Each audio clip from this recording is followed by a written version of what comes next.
नमस्कार, स्वागत है झारखंड की फटाफट ताजा बड़ी खबरों में। पहली बड़ी खबर। बढ़ रही हैं पूर्व मुख्यमंत्री की मुश्किलें। ईडी ने जमीन घोटाले मामले में इस्तेमाल किए फ्रिज और टीवी के बिल। झारखंड के पूर्व सीएम हेमंत सोरेन की मुश्किलें लगातार बढ़ रही हैं। बता दें कि प्रवर्तन निदेशालय ने अब केस में सबूत के तौर पर रेफ्रिजरेटर और स्मार्ट टीवी के बिल को भी शामिल कर लिया है। खबरों की माने तो प्रवर्तन निदेशालय ने इन बिल को पूर्व मुख्यमंत्री हेमंत सोरेन और इनके साथ 4 अन्य लोगों के खिलाफ दायर अपने आरोप पत्र के साथ संलग्न किया है। मीडिया की खबरों को माने तो वहीं इस मामले में प्रवर्तन निदेशालय ने कहा है कि फरवरी 2017 में दोनों गैजेट रेफ्रिजरेटर और टीवी संतोष मुंडा के परिवार के 2 सदस्यों के नाम पर खरीदे गए थे। 12 अप्रैल तक होगी झारखंड के इन इलाकों में बारिश।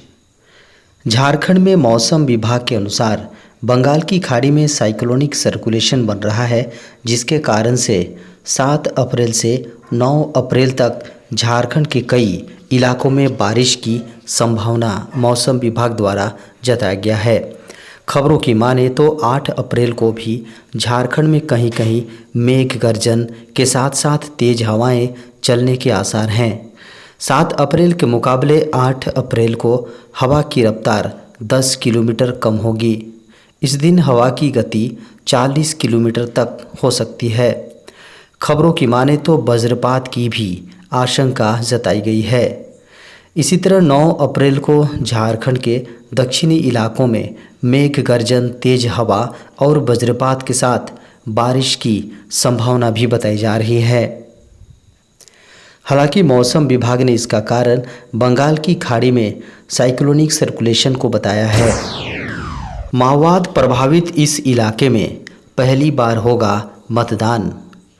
झारखंड में 13 मई को झारखंड में सिंहभूम लोकसभा सीट के माओवादियों की गढ़ के कई अंदरूनी इलाकों में पहली बार वोटिंग होने जा रहा है।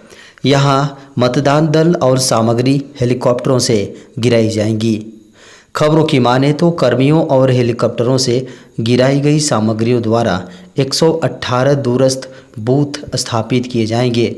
मीडिया की खबरों की माने तो बताया गया है कि मिडिल स्कूल नुगड़ी और मध्य विद्यालय बोरेरो जैसे मतदान सेंटर पर इस चुनाव में पहली बार मतदान होगा। वहीं रोबोकेरा, बिंज, थलकोबाद, जराईकेला, रोवाम, रेंगराहातू, हंसाबेड़ा और छोटा नागरा जैसे कठिन इलाकों में 118 बूथों को एयर ड्रॉपिंग के लिए पहचाना गया है। कुछ क्षेत्रों में मतदान दलों को 4 से 5 किलोमीटर तक पैदल चलना होगा। रेलवे के इन पदों पर निकली बम्पर भर्ती, जहां जल्द करें अप्लाई।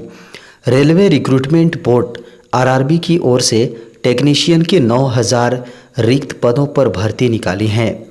खबरों की माने तो इस भर्ती में शामिल होने के लिए आवेदन की अंतिम तिथि नज़दीक है। ऐसे में जो उम्मीदवार इस भर्ती में किसी कारणवश अभी तक फॉर्म नहीं भर सके हैं और इसमें शामिल होना चाहते हैं, वे अब बिना देर करते ही तुरंत आरआरबी की ऑफिशियल वेबसाइट apply.gov.in पर जाकर फॉर्म भर सकते हैं। बता दें कि इस भर्ती में भाग लेने के लिए उम्मीदवारों का NCVT, SCVT से मान्यता प्राप्त संस्थान से SSLC या ITI उत्तीर्ण होना आवश्यक होगा। कुछ पदों के लिए अभ्यर्थी का संबंधित क्षेत्र में ग्रेजुएट, BE, BTech, BSc होना भी आवश्यक है। इसके अलावा आवेदन करते समय अभ्यर्थी की न्यूनतम आयु 18 वर्ष से कम और अधिकतम आयु पदानुसार 33-36 वर्ष से अधिक नहीं होनी चाहिए। आयु की गणना 1 जुलाई 2024 के अनुसार की जाएगी। CBSE 9वीं 10वीं में छात्रों को पढ़ने होंगे 3 लैंग्वेज समेत 10 विषय। 9वीं 10वीं बोर्ड में 3 और 11वीं 12वीं में 2 भाषा पढ़ना अनिवार्य होगा। नई शिक्षा नीति के तहत नेशनल फ्रेमवर्क को लेकर CBSE ने सभी स्कूलों को इसका निर्देश दिया है। 9वीं 10वीं में 2 भारतीय भाषाओं के साथ एक विदेशी भाषा भी बच्चे पढ़ेंगे। कक्षा 9वीं 10वीं में 3 भाषा विषय मिलाकर 10 विषय अब बच्चों को पढ़ने होंगे। अभी 5 मुख्य विषय और 1 वोकेशनल होता है। हर विषय की पढ़ाई का घंटा भी तय कर दिया गया है। इसके तहत स्कूलों को तैयारी का निर्देश मिला है। भाषा एनवायरनमेंट एजुकेशन पर 120 और साइंस सोशल साइंस की 150 घंटे की पढ़ाई होगी। हर विषय में कम से कम 50 घंटे का प्रोजेक्ट वर्क भी अनिवार्य किया गया है। आर्ट और फिजिकल एजुकेशन की 60 घंटे की पढ़ाई सीबीएसई स्कूल संगठन जहां के अनुसार अब आर्ट और फिजिकल एजुकेशन को भी अनिवार्य किया गया है। इसमें आर्ट, फिजिकल और वेल बीइंग के लिए 60 घंटे दिए गए हैं। 9वीं 10वीं में 10 विषयों में पास करना होगा। लैंग्वेज में 1 में कोई भी विदेशी भाषा रख सकते हैं, जिसमें अंग्रेजी, फ्रेंच, जर्मन और स्पेनिश को शामिल किया गया है। भारत के इन 136 नए शहरों में शुरू हुआ जियो एयर फाइबर। रिलायंस जियो कंपनी ने इंटरनेट की दुनिया में एक अलग तरह का मुकाम हासिल किया है। इस कंपनी ने सबसे पहले लोगों को सस्ती कीमत पर अनलिमिटेड कॉलिंग, इंटरनेट डेटा जैसी सुविधाएं उपलब्ध कराई हैं। इसके बाद जियो फाइबर के जरिए लोगों को बेहतर इंटरनेट सुविधाएं मुहैया कराई और अब कंपनी देश भर में जियो फाइबर की वायरलेस सर्विस यानी जियो एयर फाइबर का विस्तार कर रही है। जियो फाइबर कुल 5,488 शहरों तक पहुंचा। एक ताज़ा रिपोर्ट के अनुसार जियो की एयर फाइबर सेवा अब भारत के 136 नए शहरों तक पहुंच गई है। इस नई रिपोर्ट के आने से पहले जियो एयर फाइबर सेवा भारत के कुल 5,352 छोटे बड़े शहरों तक पहुंच चुकी थी, लेकिन अब यह संख्या बढ़कर 5,488 हो गई है। जियो अपनी एयर फाइबर ब्रॉडबैंड सेवा का विस्तार बहुत तेज़ी से कर रहा है, क्योंकि भारत में इसकी कट्टर प्रतिद्वंदी भारती एयरटेल भी धीरे धीरे एयर फाइबर क्षेत्र में अपना विस्तार कर रही हैं। एयरटेल ने 2 नए शहरों में अपनी एक्सट्रीम फाइबर एयर फाइबर सेवा भी शुरू कर दी है। हालांकि इस बार जियो ने एयर फाइबर को मणिपुर, मेघालय और मिजोरम जैसे राज्यों के शहरों में लॉन्च किया है, जहां रहने वाले लोगों को दिल्ली और मुंबई जैसी विशेष सुविधाएं आसानी से नहीं मिल पाती हैं।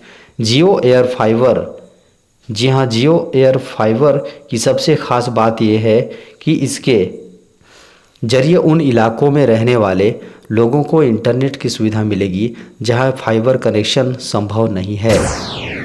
एनटीए ने जारी किया नोटिस, जेईई मेन परीक्षा दे रहे हैं तो काम आएगी गाइडलाइन। एनटीए जेईई मेन परीक्षा शुरू हो चुकी है। जेईई मेन सेशन 2 परीक्षा में पेपर 1 यानी बीटेक कोर्स में दाखिले का एग्ज़ाम पहले लिया गया है। एनटीए ने जेईई मेन सेशन 2 परीक्षा के एडमिट कार्ड जारी कर दिए हैं। बता दें कि एनटीए ने ये एडमिट कार्ड 8, 9 और 12 अप्रैल 2024 को होने वाली परीक्षा के लिए जारी किए हैं। इन्हें एनटीए की ऑफिशियल वेबसाइट jeimain.nta.ac.in से डाउनलोड किया जा सकता है। बता दें कि बीई व बीटेक कोर्स में दाखिले के लिए जेईई मेन परीक्षा 4 अप्रैल से परीक्षा शुरू हो गई थी। जेईई मेन पेपर 1 परीक्षा 5, 6, 8 और 9 अप्रैल को 2 पालियों में आयोजित की जा रही है। इसकी सुबह की शिफ्ट सुबह 9 बजे से दोपहर 12 बजे तक है, जबकि दोपहर की शिफ्ट का समय दोपहर 3 बजे से शाम 6 बजे तक का तय किया गया है। बीआर पेपर 2 की परीक्षा 12 अप्रैल को होगी। यह एग्ज़ाम सुबह 9 बजे से दोपहर 12:30 बजे तक सिर्फ एक ही पाली में होगी। अब डीप फेक पहचानना होगा आसान, मेटा करने जा रही ये बड़ा बदलाव। फेसबुक की पेरेंट कंपनी मेटा ने आर्टिफिशियल इंटेलिजेंस को लेकर बड़ा ऐलान किया है। दरअसल कंपनी इस साल मई महीने में अपने नियमों में कुछ नया बदलाव करने जा रही है। मेटा के मुताबिक कंपनी मई से फेसबुक, इंस्टाग्राम और थ्रेड्स पर आर्टिफिशियल इंटेलिजेंस की मदद से बनाए गए वीडियोज, इमेज और ऑडियो के लिए मेड विथ एआई लेबल लगाना शुरू कर देगी। मेटा के ओवरसाइट बोर्ड की ओर से यह सलाह दी गई थी कि कंपनी को अपने दायरे को बढ़ाना चाहिए और आजकल मौजूद आर्टिफिशियल इंटेलिजेंस एआई से बने कंटेंट को अपने नियमों में शामिल करना चाहिए। मेटा ने अपने बयान में कहा कि हम कंटेंट में होने वाली हेरफेर, डीप फेक और झूठ फरेब से निपटने के लिए अपनी नीतियों में बदलाव करने जा रहे हैं।